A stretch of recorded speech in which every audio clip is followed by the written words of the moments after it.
Have you ever found yourself wondering what to do next, facing a difficult decision, or trying to make it through a challenge in your work?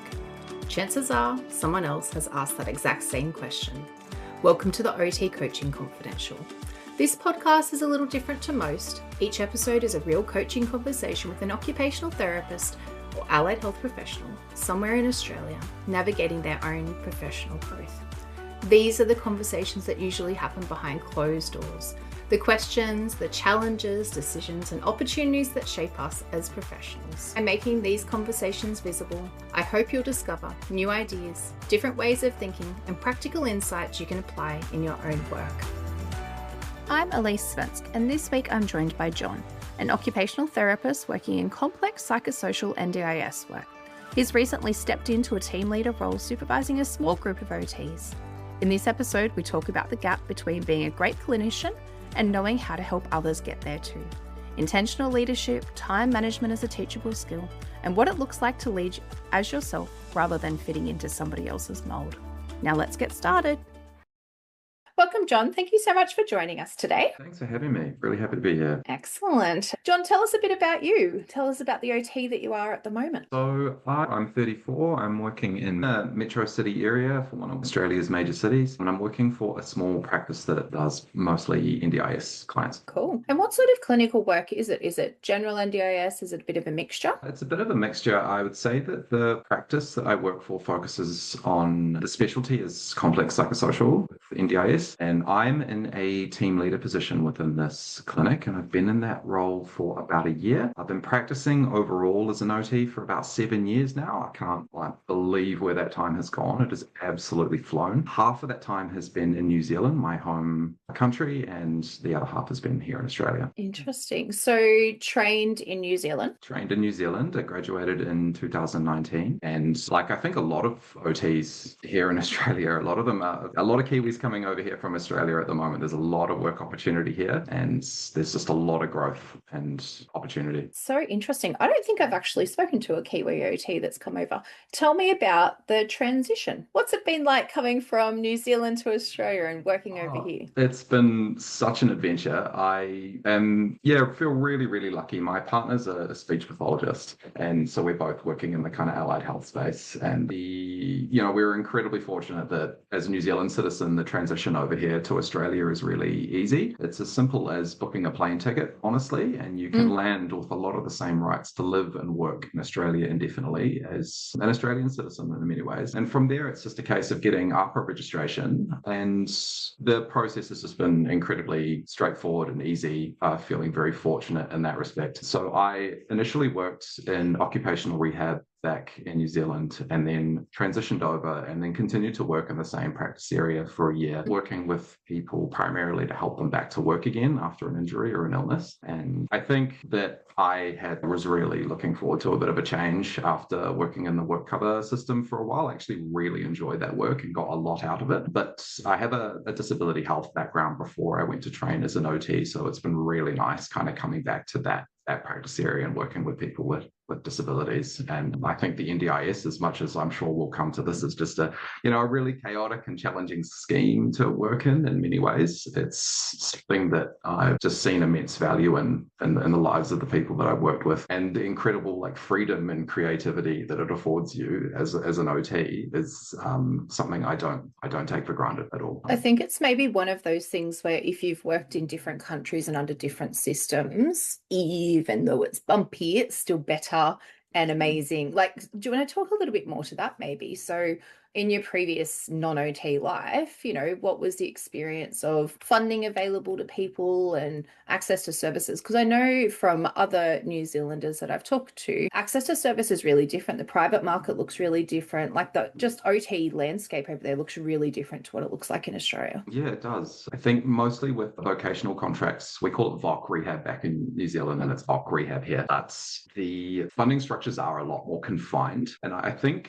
that ultimately that affords affords you less resources to be able to do like quite intensive clinical work and have that kind of holistic client picture. It does have a few strengths, I think, in that it's often quite focused. And I often found that I was able to quite clearly segment and look at what I was there to address and what I wasn't. And that, especially as a new grad, affords you a lot of advantages, because when you're coming into occupational therapy, as I know that you understand well, the broad and breadth of things, occupational domains that you can address are so immense that it's quite easy to get lost in the woods, I think. Absolutely. And I really valued the targeted sort of nature of the contracts I worked with back in New Zealand. It was very, you're there to do a few assessments, make some core recommendations, get a plan in place, and leave. And that wasn't always the way it worked. It was very structured in that way. And I think I really valued that starting off. But I think, to answer your question, coming into the NDIS and just starting off with my first few clients and getting really underway with clinical work, it was like, wow, like what, just a paralysis by analysis, I think is the best way I can describe 100%. it. But also you came in to a role and needed to build your clinical skills, right? So when you work in the OC rehab space, you're typically more in a case manager type role. And like you said, clear cut what your role is, you do your assessment and you sort of discharge. What did it look like when you transitioned into that first more clinical piece of the role? Because now you're in quite an intense clinical area too. So what did that transition in look like? I think it's such a good, honestly, having you ask me that question, it's one of the first times it's really dawned on me. It was a massive change. It was a huge difference. Case management is so different. It is far more sort of broader, bird's eye level. And when you're doing the kind of clinical work that we do in the NDIS, it is so in the trenches, it is so people facing. And I think it was great for me. I felt like I was able to utilize all these other skills that I just had been a bit dormant for a number of years. But I think for me, it was a real challenge in that often when I identified a barrier to solve or something to assist with, I took on more than I probably should. I think I said, I'm in a clinical role now. This is what I'm doing. I'm client facing. And I think over time, I really agreed to do way more work than I really should have. And I think because my role was less confined and it was more broad, it made it much more difficult for me to say no. And as you're probably going over the next 45 minutes that we're speaking, I'm a person that no does not come very readily to. I'm a very overt people pleaser. But it allows me to be quite good at my job as well. People get a real sense that I'm there for them and I'm there to help and I'm there to serve the client's interests over everybody else's. And I found it to be a bit jumping into the deep end of the pool a bit. And I really had to go back and swat up clinically what current evidence was, what the main sort of interventions and assessments were. So many of my assessment skills were dormant. Because of course I was only highlighting and using assessments that were applicable to like a work context. And that's not that the NDIS is so different. And did you get supervision? Like when you came into this role, did you get supervision and training or did you sort of have to self-teach through that initial transition in? Because again, it's tricky when people transition into, I think we see this quite frequently, they transition in, they would, like you would have had, 4 years, 5 years of clinical experience. So an employer might look at you and go, you're good to go. Let's go and come in. And then you hit the ground and go, holy crap, maybe not. That's actually a lot. That's so true. I got a really intensive amount of supervision. I'm very lucky. I'd love to hype my employer's name up to the roof, but I won't. I'll just say that I have a really, really supportive employer and I had access to weekly clinical supervision for effectively as long as I wanted by a great supervisor that had been working in the NDIS for a number of years. But I think, that alone would not have been sufficient even with that intensive level of support. It required a lot of background learning and reading as well. Yeah. But just like I said, coming out of the conference, I have so many things to tell you about with this. So I had this little activity that people had to do where they had to say their growth areas, boundaries, one of the biggest areas that people identified. And I think that is something that is so innate. They actually talked a lot about how so many OTs are innate people pleasers. So boundaries are really difficult because we just want to help. I've been reflecting really hard as to why I'm so tired after the conference because I was just talking to anyone and everyone who needed a little bit of help or guidance or anything like that. And I've been reflecting this one. I was like, oh, that's probably why. It might be why I'm really exhausted because I will always go that extra mile to help, but we have to learn how to contain it. It sounds like you have come into a beautiful space, but it also sounds like they might be quite strong in their clinical approach. Would that be a sort of a correct assumption? So thinking about like they've got a clear cut, we do this, then we do this, then we do this, then we do this, and then you've just had to pad your knowledge out at each of those sections. Where I think a lot of people come in and maybe there's no clinical structure around them. So then they're trying to learn, but there's no one sort of formulating it for them. Yeah, I think that's really fair to say. I did come into this workplace and it was quite a predefined structure for the functional capacity assessments, for example, on like how much time they typically take, what the structure is to follow. I know that's a game changer, really. And so I would say the foundations of a really good template to follow. So very, very fortunate in that way. And as I have now moved into that leadership position and I've had a new graduate OT join my team, I've really tried to lay the foundation for them as well, which has worked well. Yeah, fantastic. So tell us a bit more about this leadership role. What does it look like on the ground? So I've been in this position for about a year after the supervisor that I was referring to fondly left the NDIS space, and I supervise 3 other OTs. One of them is a new grad. The other one started when I started, so has been in the role for a few years. And the other one is a senior OT that we employed in August last year. I directly clinically supervise 2 of those staff members, and one of the others is supervised by my senior OT. Okay. Yep. So my work is a mixture of kind of clinical client-facing work, as I have been doing. I have a reduced KPI amount to account for the number of like leadership activities and supervision that I'm providing for the team. And they all have a similar kind of caseload to mine, but each of them have their own sort of strengths and weaknesses. But there's a lot of overlap as well. Have you done any training in the supervision space? No, I haven't. No. It's an interesting space. So Michelle Bahari has a beautiful supervision. I think you'd really like looking at her training in that space. She has a supervision and a leadership one. That might be cool to do over the next sort of 12 months. Probably start with the supervision one. It's quite heavy in the reflective supervision space, so probably more helpful for those higher up guys. It's still really handy for the new grad, but maybe a little less structured for the new graddie. And then her leadership stuff's beautiful. So that piece would be cool. And if it's not something that the whole workplace is doing, it would be a really lovely framework that probably would sit in really nicely. Tell me, when we think about what your weekly or monthly responsibilities look like what's your caseload looking like? It sounds like you're pretty comfy with your clinical work and managing all of those sort of things. It's the leadership is this new area that we're consolidating and growing and building our skills in. So what does your sort of overall responsibilities look like? So a lot of my work is on our kind of forward trajectory as a team as far as like service development and implementation. A lot of it is like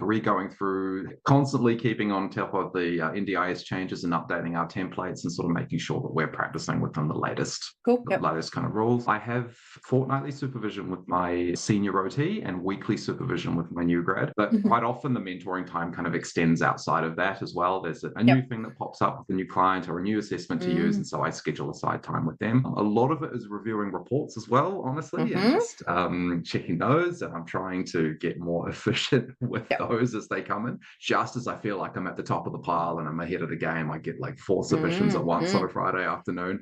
And yeah, a lot of it is meetings with our kind of wider leadership team. Like we have a small clinic, but there is also clinical psychology and behavior support team leaders as well. So a lot of it is kind of working together and making sure that I do provide some like broader support for the whole team as well. It's not just the OTs. Yeah. And is your caseload significantly reduced or just a little bit? I'd say it's significantly reduced, honestly. I think I'm quite used to working under like really, like frankly, well, coming from that OC rehab space, you would be very good at like staying busy and filling every hour of your day. Yeah, it sounds like you know the series well. Yeah, look, it absolutely is like that. And I would say I was very, very used to operating at a level of like my head has been a fair bit above like just underwater, that I've been kicking wildly to actually, like, again, my employer like heavily emphasizes like life balance and staff wellness. So I've got a huge amount of say over the number of caseload, like number of clients that I see. So it would be about 23, I think, around the sort of wider area. And I find that very manageable. But my OT team, without the level of leadership responsibilities that I have, they're sitting at like much higher caseload. But possibly that's something for you to keep in the back of your mind as you are supporting others. I tend to find when people have come from that experience of being comfortable working in a very high capacity, it can be tricky when you've got staff that are like, I've seen 2 clients today. Oh my gosh, I'm so worn out. And you're like, what are you doing with your time? And it's so tricky to work in this space, but just another helpful thing to think about. The other bit that'd be really interesting for you to think about as well, I imagine you have just innately become quite good at time management. Like if you've been proficient and are very good in that OC rehabby type space, you know, you've naturally built those time management skills. And sometimes we forget the level of work we did to get really good at that. So that's probably like trying to consider those things so you can impart that knowledge nicely downwards might be really helpful as well. I'm really glad you touched on that, because if I could hone in really anything topic wise to discuss with you, it's exactly that. I won't claim to be at the apex of time management, but there are, like, teaching others has kind of highlighted to me that I had more skills that I just innately developed than I realized, and that I'm quite used to working to a billable hour model, or really factoring in the time taken to do things. And that's just been drilled into me since I started my internship years ago. And I didn't realize how instinctual it had become. But I'm very stringent about setting timers for things, like really clearly documenting and mapping out time I spend doing things. And because of that, things like KPIs are frankly, a lot easier to achieve. And I don't have it's not even a thing, right? Like it's just this, I know it's similar.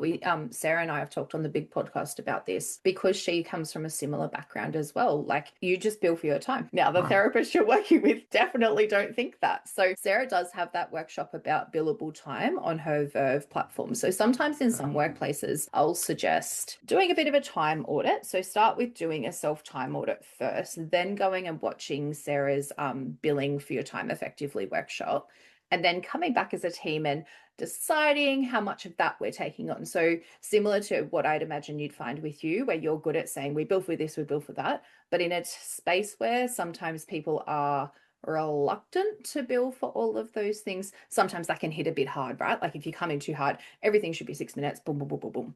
So what I found works well is to do the time tracker first, see where the lost time's happening. Then they go and do Sarah's training. Then you come backwards and go, okay, so that's what we should be doing. Now, what are we comfortable with in this business? And where does that sit? And what do we bill for and what don't we bill for? And that tends to be a little bit better received, particularly in more of a heavier therapy, clinically type world. If you're more in the functionals, that's easy. You know, time is time. That's easy as. But I think you're a mix, aren't you, as well? You're doing some capacity building too.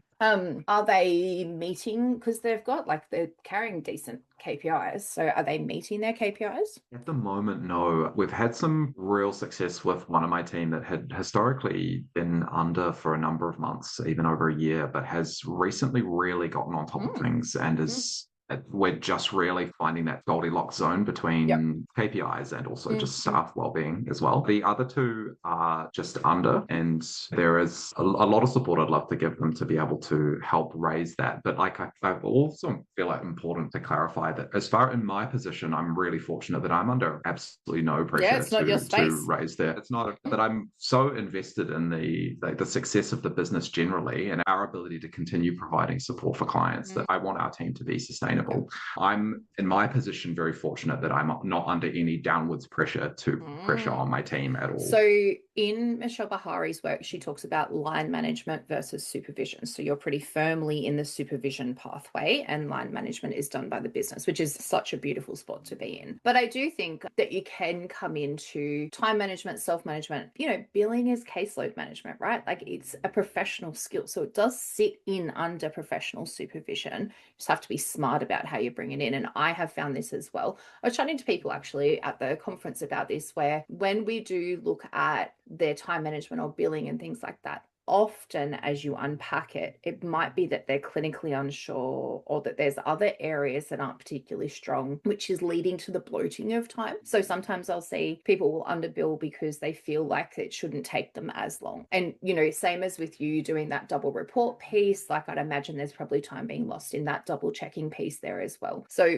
look for the time bloat. Wonder, why is this not happening for you? Not why you're not hitting it, but why aren't we getting there? What's happening? Where are we losing time? Had lots of conversations about that last week. So yeah, something to think about. But that time tracker, it's not a time tracker so you get in trouble. It's a time tracker so we can identify, is there bits I can support you better with? Yeah, absolutely. I've actually floated the time tracker idea to a number of our team, our behavior support practice as well, not just our OTs, and they look at me opening another tab and starting a timer. sooner. And the Yep. response has been horror, to be honest. Yeah. They've been like, oh Yep. my gosh, the idea of like being under time, feel like the perception of time pressure that comes with that is really Yep. off-putting to them. But Yeah. for me, it's like comfort. Yeah. But that's possibly where, when you do this time tracker, you do it for like a week. So I think I've got, and I might send it over to you, I've just put a little template together, and it's just every sort of 10 minutes, you just jot down what you did. But what we're looking for and what you want to be talking to them about is when you're not used to working in your way, which is we track it, everything that we do, we get lost. Like I far out this morning, I have gone to do so many things and I'm here and I'm here and I'm here. Like if I was working a report at the same time, what did I actually spend my time doing? When I was using a timer, every time that I had to stop the timer because I got distracted, it kept me on task. So even that, in terms of just a self-management strategy, really handy. But for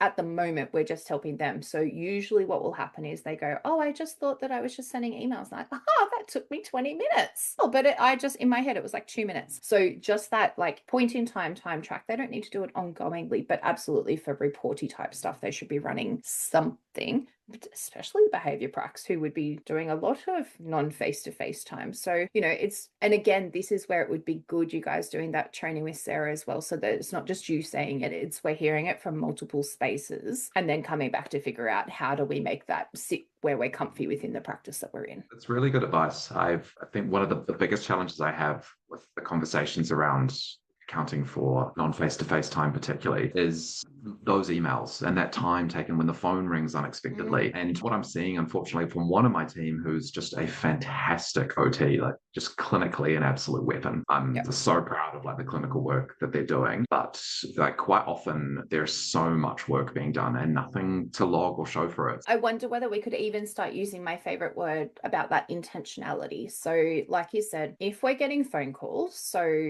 this is where we can lose a lot of time, right? You're not expecting the phone calls, then you're on the phone for a long time. You haven't preset the expectation it would be a build conversation. So then you're feeling really bad, particularly your participants who would be in crisis calling, like all of that bumpy. What would it look like if there was a bit of a barrier? You can't get through on the phone call. You call, it goes to voicemail, and the team calls back. So I know that you guys want to be nice and responsive, but that might be a way. And I certainly know in our practice, it was quite helpful to go, yep, cool, we can contain that time. I can call you when I'm actually available, rather than catching me as I'm running out the door and then I'm not tracking that time and all of those things. But it could be, yep, I hear you, I can call you, I've got 15 minutes and I'll bill for 15 minutes and we can chat. So you might find some of that more intentional piece might just stop it again, a bit of that time bloat that's happening because everyone's being so kind and nice, but just moving to, yeah, we can do that with intention. Yeah, I see, Elise. So you would suggest in this case being a bit less reactive and perhaps kind of preempting blocked out time in advance where my OTs having a little bit of space that could happen, or just that there is, and there should be flexibility in their day, right? Like if they've got a chunk of report writing and things like that. So something reactive happens and they say, yes, I can give you a call this afternoon where I've got that space available. I wonder where you've got your mixed caseload. I have talked to a few practices about having like a catch-up block of time. So I haven't really figured out how best to make this work. It wouldn't have worked in our practice with fortnightly or weekly appointments, but do you nearly build in, once every 4 weeks, a week of catch up, so that things can shuffle and push, but you've got that time? Does that make sense? Like scheduled and coming in. Yeah. Yes, I do. And I've only just started doing that recently and found it to be really helpful. Imagine being like, oh my gosh, this is fine because I've got like 20 hours coming up. So I know I can push, but I've got that week to catch up. Yeah. And it's just even knowing that it's there and it's coming for me to have that time set aside. And I've been really strict. I've had to like pinch myself and not succumb to pressure to book an appointments at that time. I get a client that says, oh, look, I'm needing to change. It needs to be this time. It's really hard, isn't it? Yeah, it's really hard. But it's really hard. So it goes against a lot of my programming, that I have made it a real priority and had real benefit from that. That's definitely good.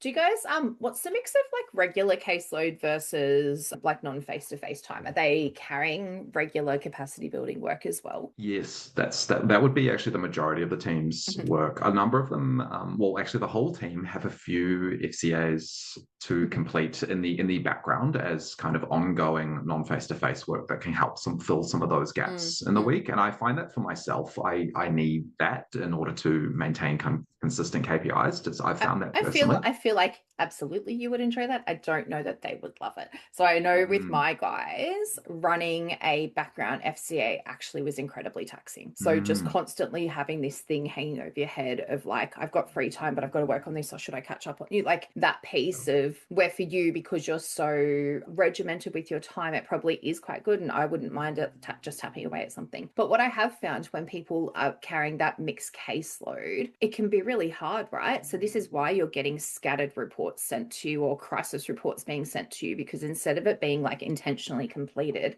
it's like, and done, here you go. Oh, I didn't even talk, like there's no sort of systematic piece around it. So that's probably something to think about. I know for the majority of clinicians that I work with who carry a therapy caseload, they find that patchy work across something, then the toning's all inaccurate across the work that they do. It gets really patchy as they're writing it compared to if they just had a chunk of time. And I do know other therapists I've worked with who have your more background like you are like, I'm so productive in half an hour. Oh my God, I can get so much done. Nobody else feels like that. Everybody else is like, half an hour, I can get nothing done. I just open the computer and I can't even get my head in the right space and all of those things. So I imagine that's what you're sort of finding with your team as well. I think it's a really good observation. And like, with report writing, often it takes a bit of time to really sink into it and fully Mm-hmm. focus on the person and the issues Mm-hmm. and get anything down on paper that's worth it. You Yep. know, Yep. so I think there's really something to be said for that. I think the team have fed back to me that having a few FCAs on the go are good, Mm-hmm. but what I am seeing, you are right, is that kind of quite scattered. And like, again, it might be, I would nearly think that it's a thing that they graduate into, right? So once you have determined that they're competent with their caseload management, they can do with whatever they will, right?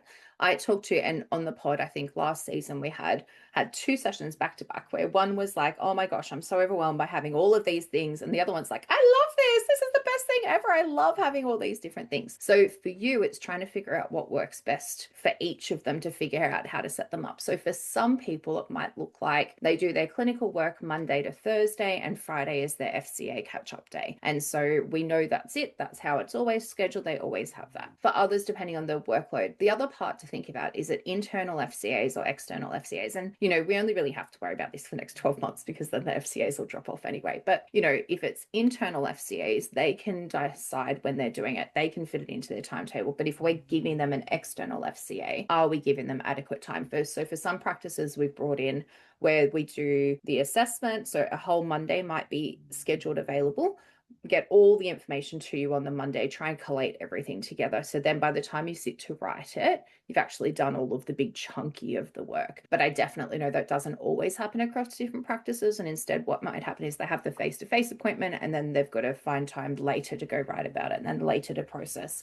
So even just thinking about that systematic part of it might be helpful. And again, you're probably really good at that because you would have been doing that type of work previously where you jumped from people and then held them in your head and wrote them down. But that might just need to be some explicit skill that we're teaching. Really good point. You're writing some furious notes as you're talking. I think a lot of the report time frame and turnaround in the Vox space where I've come from has been like 48 hours or very short. And I think and this is on topic, but a slight variant is that I think something that I even personally struggle with is the sort of open-ended timeframes that come with writing these larger bodies of work.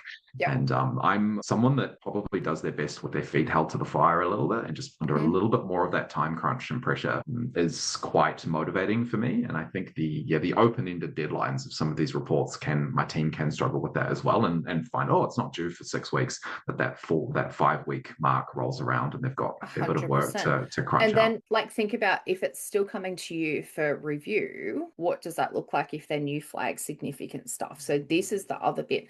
I've got a resource, I'm pretty sure it's on my free downloads, and it's about planning your functional. It's like a report planning tool. So, because this might be the other piece I found for me as the person reviewing them, it was really helpful to have enough information to review what the intention of the report was. So in some practices I've set up that they actually they fill this thing in first, that gets sent to you, you have a quick squeeze of it and you're like, yep, this is all good. Think more for your new grad probably than your more experienced therapist. But to actually go, I don't know what the point of you, like, I don't think you know what you're trying to get to. And so potentially with your clients, they're complex. There's lots going on. But when we chip away at a functional, sometimes we get lost around the intent of what we're documenting, and it just ends up being this extensive report that has no real purpose or meaning behind it. And so this little resource sort of makes you read that, and they submit that to you. You say, yes, that's all good, or you flag it at least at that point to go, not. So there's questions in that. When is this due? What do they need out of it? So you're pre-setting all of that. That you've got it in your head. You've got this report coming to you. And then the other part for you that could be helpful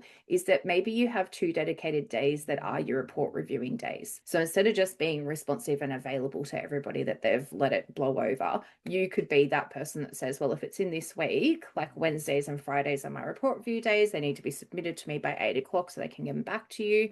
Things like that might help a bit with your time management too, but also give them that containment of what they're looking for. From a big picture perspective, I would nearly wonder in supervision whether you've got oversight of probably just needs to be somewhere of the outstanding reports with a date as to when they're due, for when that you'll have to have time to read it. Like, that's how I'd be selling it to them. Again, it's not their issue. It's this will be so helpful for me. Oh, so great. I'm finding it a bit tricky. I've got no time to read them, because reviewing a functional takes so long, and like actually doing it properly is so time consuming.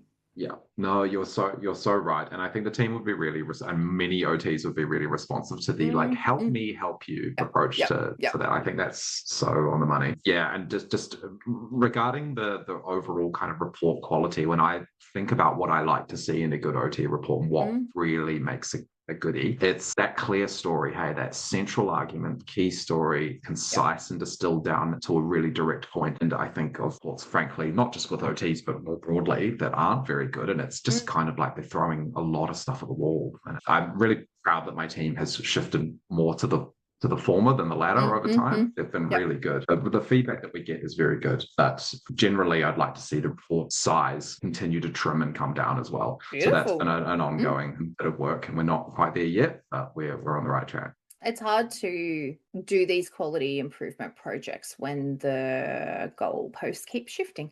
So that does make it really difficult. And again, is it a skill that we're going to spend a stack of time on when we know it's going to be changing? So do you do group mentoring? Like, do you have a time where you've got everybody together? I've actually just put that in place because I found like there was a real need for that in our practice. So I'm seeing the team this coming week for a sit down, and I'm going to make a recurring time for that. Right. We have a lot of whole team activities across disciplines, but I have found that there is a real need for an OT specific thing, but that's not been the case up until recently. How frequently are you imagining? I'm not sure, honestly. I'm trying to think. I've been thinking at least monthly, but then I'm like, is that too long? Like, do we need more time together? And I'm just not quite set on the answer to that. Maybe you can ask. We did a few different things, and I think it depends on the facilitation of it as well. So we moved to fortnightly peer mentoring, and at one point it was directed by the participants, and then it was directed by a leader. It was a lot easier when it was directed by the leader, because everybody else was just like, why are we wasting this time? I've got work to do, blah, blah, so making it actually quite intentional. Something that I think, and this actually probably is just something that you could do very easily. Sometimes we think, I don't know if you saw, I was running a series with my friend Claire Britton around these clinical conversations, because so many people learn from hearing our experiences and why we do what we do. But sometimes when we do peer learning, we get people to bring case studies in, and they're actually under so much stress, where you and I could just talk through like I could throw 1,000 cases at you right now, putting no effort into it whatsoever. But we think it's a learning opportunity for them. They're already under heaps of pressure. But actually, they just learn a lot by hearing what I would do and why I did it, and all the things that I think that everybody else knows. So that might be something to think about from that peer perspective, maybe, that you could bring in either case study work. So a few things I'm thinking about, like a case study, and I've got a template I might send over to you as well. And you'll see the level of depth that it goes through. So you can really talk through what you do and why you do it. Sometimes then we would have like an OT meeting where it was like disseminating information. But yeah, just being quite intentional and asking them what they would would find beneficial, and then maybe do a bit of a check. This could be like a bit of a survey out, like an anonymous survey. So you might get some useful information from it, like what would you find helpful? When I facilitate earlier career ones, it's a lot more what have been your easies and hards this week, and then actually problem solving that. So all this like time management stuff is then we're all talking about it together. You brought it up, but I also wanted to bring it up, and it's come up really naturally. Or I will be explicit around, Sarah had this challenging time. Let's talk about it so you all know what we talked about together. So I can use what I know that I've pulled out of supervision to facilitate for everybody. Sounds really good. I really like the idea of the team getting input into the kind of content that those sessions consist of. I think we've all experienced that this could have been an email fatigue, like from group meetings in different workplaces. So I'm very sensitive to that and wanting to make the time really intentional and meaningful. I also just feel like I know what I've found super motivating in teams that I've worked in is just a sense that we're all moving towards something together. Totally. And that's something not overly specific, just more broadly, like where are we going?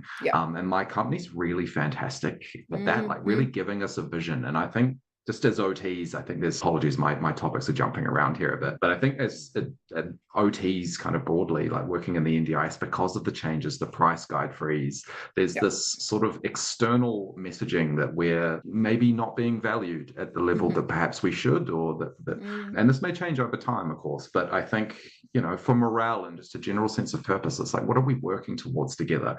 And I think we need these catch-ups together more to align ourselves. So at the conference, they talked about it as finding your why. So coming back and really leaning into why do we do this? So, but this, I wonder, you might even need to do not just open-ended questions. So I was literally in the middle of writing a post about this. Sometimes people don't know what they need. And so when you ask them questions to a really overwhelmed space, sometimes they'll go, no, thank you. I don't want that. Like, so I think that's difficult sometimes. So yes, but with guidance around what those might be. But I do think that intention of what that purpose of coming together might be. But is it like to start with? And I was just thinking, even doing it as a 3-month plan, you know, our focus for this 3 month is for us to refine our why. So if that's our intent, we're going to come in and share amazing success stories. Like that's what we're going to do. So we can hear that even though the system's beating us down, we're doing the most amazing things. And again, you're in a good spot to lead this, because remember, you've come from somewhere where the system is nowhere. Even if this all changes, the system is still much better than the experience that you have had. So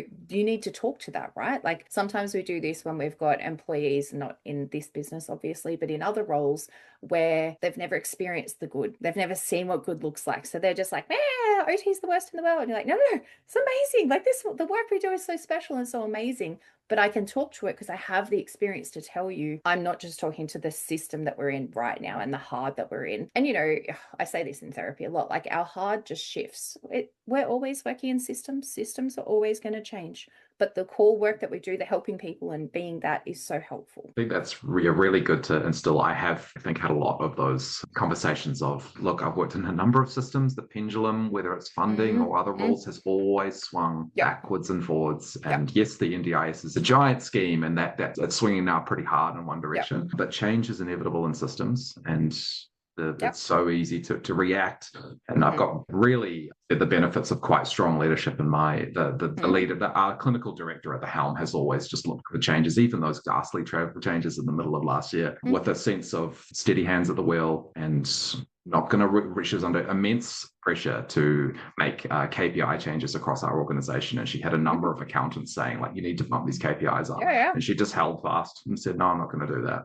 And you know, this is just so beautiful listening to you talk like that. Like the amount of business owners that I work with, that it's so hard because it feels like no one's got your back at the moment, right? Like you're doing everything it's so lovely to hear someone just go, I get it. And they're doing the best they can. And I'm acknowledging how hard they're working in this space. It's so lovely to hear that. And again, I think it reflects that you've come from systems where that hasn't worked, or you've been in businesses where you haven't had that experience of someone looking out for you to then be in this space. But the other part of this is we need to make this really clear to the other people in our team. So I find really beautiful, supportive workplaces, sometimes the employees just don't know. They don't realize how amazing it is because, again, they've never worked anywhere else. So you're putting out these spot fires. You're like, mate, you have got it the best ever. Like, this is so good. This is so amazing.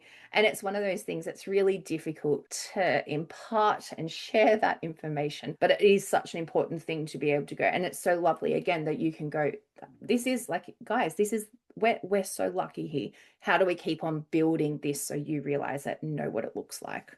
Yeah, that's so what you've described about the others. I'll say the word sheltered for lack of a better word. I think we've got we're members in our team and with huge amounts of experience, but I think like as far as how good we've got it, as far as how protected that we are from those wider changes and how much like confidence and job security each of them have had, which is not something that there's a lot of the lack of that. I have been having to really practice a bit of restraint to be like, do you guys know how good we have it? And I think the team are really appreciative. I mean, our boss is just so a very easy person to admire and appreciate.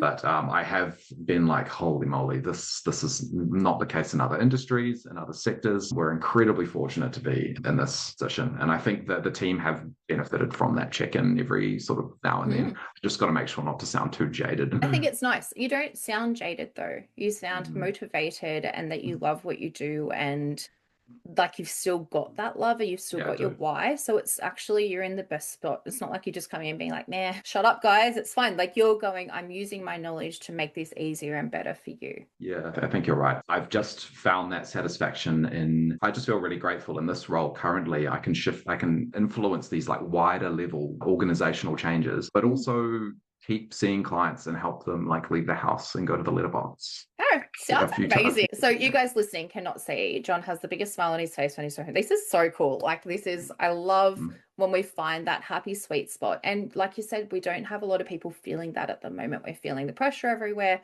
but how amazing to just actually love what you do and understand. And again, it comes back to, you've had that experience in other models to know hard is always there and you can choose how you want to navigate through the hard. Yeah, that's right. No, I just feel, incredibly grateful. I do love my job. I've loved this last year of work particularly. I think it's been the happiest I've been in work. And so I think that there is a real formula here with this practice area, with our discipline, that can work so well. And I guess being a bit personal here, where I feel a sense of pressure as a result of that is that I'm in the best position to be the best leader that I can possibly be. So I have a responsibility to fulfill that potential to a degree. And I'm thinking, if I can't get it right as far as like KPIs, well-being, and good clinical outcomes with my team now, then when am I ever going to have to get, well, I'm not looking at leaving anytime soon for obvious reasons. But if I were to, then I might not be working under such optimal conditions again. So I feel a pressure because of that, to be honest.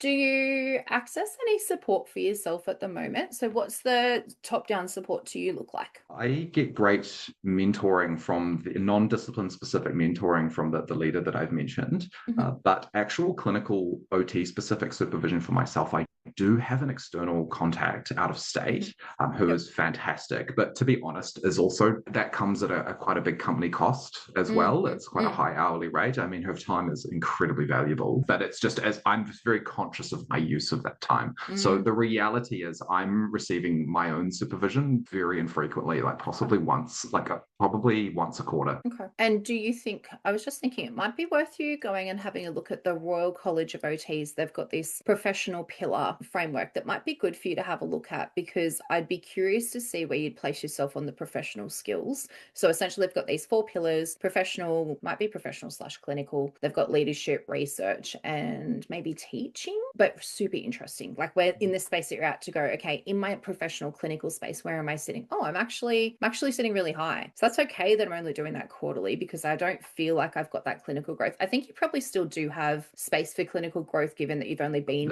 in this clinical space for a couple of years. But it would be good to go through and plot for yourself and go, where am I sitting and what does that look like? The other thing that might be worth you having to think about, and you could probably just flesh something like this out, but and I think I've got it on my website, a professional development plan. So you've got like your professional skills, you've got your clinical skills, leadership skills, organizational areas, and we pop in there there. So I think that would be good for you to do a little bit of a self-reflection on and go, from a clinical perspective, is there certain areas that I do want to build in, and how do I build to that? Like, how do I grow in that space? Or I'm at a stable spot at the moment. So for me, clinically, I'm pretty set. If I find something new that I want to go to, that's an intentional addition to my skill set. Great. That's going to be really intentional. But another area I might be building is my leadership skills or my supervision skills. I think that would be good for you to sit and have a bit of a think about, and then to come up with a plan. And you could probably do it with your boss quite easily. She sounds great. So she could probably really sit lovely if you had that framework to go, I want to grow. I want to keep on growing. I want to do the best job that I can. I don't want to leave my professional skills behind. Here's what I'm thinking. Let's actually come up with a 12-month plan so I feel like I'm still progressing. The other part I think you might need is that accountability piece. So someone feeds back to you, you are doing really well, because this leadership role can be quite tricky to get that feedback. And as a people pleaser, we need feedback. It's resonating a lot. Yeah, I'm fortunate that if I really sat down and came to my employer with a concrete plan of areas that I need to grow, she's got her finger just hovering over the go button right away. So, but I just haven't prioritized that time. To be honest. That's fair. I do a fair bit of this in my career mentoring sessions, and this is what I'm moving some of my professional supervision stuff is into that piece. But again, I think we just need to figure out what is the area that you're wanting or needing to grow in, and what's the best way to get where you go. Because again, depending on the type of learner that you are, you could go to a PD and go, this was just such a waste. This isn't meeting me where I'm at. Where if it was more intentional, like this one clinical area I need to build in, is it that external mentor? Is it another intentional supervisor who's going to explicitly teach me that thing? Like, you get to a point. Have you ever seen the reflective competence model? So the reflective competence model is this beautiful model I was shown years ago, and it helps to think about where you are as a learner. And you can hear, like, with your leadership piece, so it goes from unconscious incompetence, which is where you just don't know what you don't know, to conscious incompetence, where you're like, oh my God, I know nothing. We get to that conscious competence where you're really thinking through everything, and you get to this nice part of that unconscious competence. I would imagine for a lot of your clinical piece, you're sitting in that unconscious competence. Like, there's a lot that just comes really naturally to you. The piece that I would wonder about is the next level up, which is that reflective competence, where this is the part where you can go to a PD or talk to somebody and go, I'll take what you said, I'll use what I want. I don't just believe everything that you say. It's a lovely space to be at when we hit this point. This is when conferences are really effective to go to. And there's actually meant to be a mental health conference running later in the year. So that could even be like something to think about as well. But this might be nice to map across your two sort of pathways, or three: leadership, supervision, and like your clinical work, and have a think about where you're sitting, and then go, how would I feel, or how could I jump across to that next level so that I would get to this point. For a lot of therapists I work with, they are up in that higher level, but they think that they're consciously incompetent because they're no longer thinking as hard about the work that they do. And they're like, oh, I don't know anything. And from then knowing that, when you come back and do those peer support sessions, you're like, well, let me show you all my knowledge. Oh my goodness, it is in there. Because it becomes such shorthand for us that you start questioning yourself and going, do I really even know that? But when you outlay it to others, they're like you just said to me, how do you know all these things? Like, I don't know, it just sits in my brain, but I've got to make sure I share it to you in an effective way. Really good to know. And I'd be grateful for a printout of that's a very, very visual diagram. I like it. It's very helpful, isn't it? Well, this has been a very fruitful conversation. This is great. I told you I would get right back into this after feeling a little bit dusty to start with. This has been lovely. Now, let's go and have a think about, maybe we'll go back to when you started in this leadership role. Is there any kind words or note to self that you might say when you stepped into this leadership role 12 months ago? Yeah, definitely. I think I put myself under a lot of internal pressure moving into the role initially. Like, I was now supervising and leading people who were previously colleagues and friends, frankly. And that's not the case for everybody, but I think that shift can be a bit jarring, and I've tried to manage it as best as I can.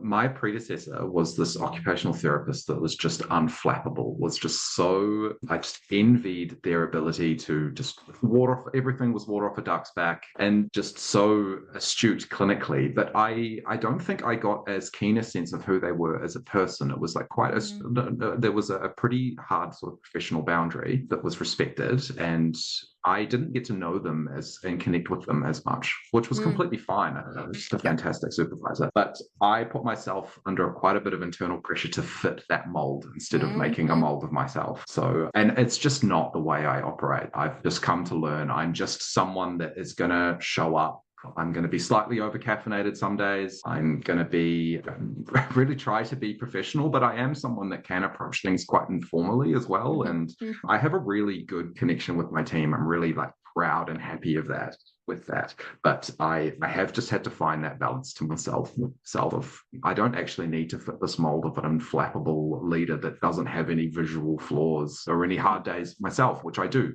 have. So if I could go back, it would just be to put a hand on the back of my head and say, there, just chill out. You don't need to fit the stringent mold that you've kind of set for yourself. 100%.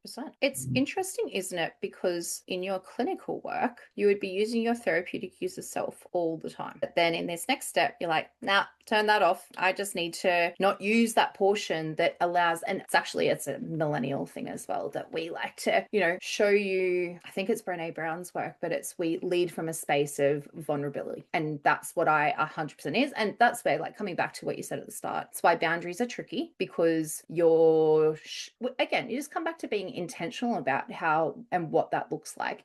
You will find over time, you maybe won't end up sharing as much of yourself. And that might be where that other clinician got to, because they'd had that experience over time, and you will be. But I was saying to you, that's why I was so exhausted from the conference, because I am 100% in on anyone. If you want to talk to me and ask me a question, I'm going to help you whether you want that help or not. So, it's that piece of, sometimes we might look at it from an energy management perspective, but it's that piece of like, what are my values and how do I show up that aligns in the way that's my values? And if I'm trying to be somebody else or look like somebody else, that I'm always going to have that tension in myself that I'm not there yet, or that's that, I'm looking at this person. So, it's nice, and probably nice listening to this pod as well, to see there's different ways that you can show up for different people and how you can use yourself effectively in that way, which I think you've already got the skills for, but again, comes back to having that intentionality behind it. Yeah, that's right. And I know that when I gravitated towards my current approach with them and just being more authentic, frankly, and being more aligned with a leadership style that's actually representative of who I am, I've just gotten a better response from them as well. They're more comfortable in supervision with me because I'm obviously more comfortable. We're all just chill in this space together, and everyone can just, we can hold space effectively. Well, thanks, John. Thank you so much for joining us today. I just really appreciate your insights and just your time. That's been really, really productive for me. Thanks so much. Great. The OT Coaching Confidential podcast exists to support occupational therapists and allied health professionals to think clearly, feel less alone, and take meaningful steps forward in their work. If this conversation has resonated with you, take a moment to reflect on what stood out. What were your key takeaways? What might you apply in your own personal or professional practice? If you'd like to keep the conversation going, head on over to www.theotcoach.au. You'll find free resources, workshops, trainings, and practical tools to support you wherever you are in your career. And if you're interested in joining the OT Coach Academy, we currently have the Pediatric Hub for Pediatric OTs, the Sole Trader Hub for Sole Traders, and the Business Hub for business owners with a team. Please note that the information shared in this podcast is general in nature and is not intended to replace individualized professional advice. Thank you for listening, and I'll see you in the next episode. The OT Coach, where therapists come to grow.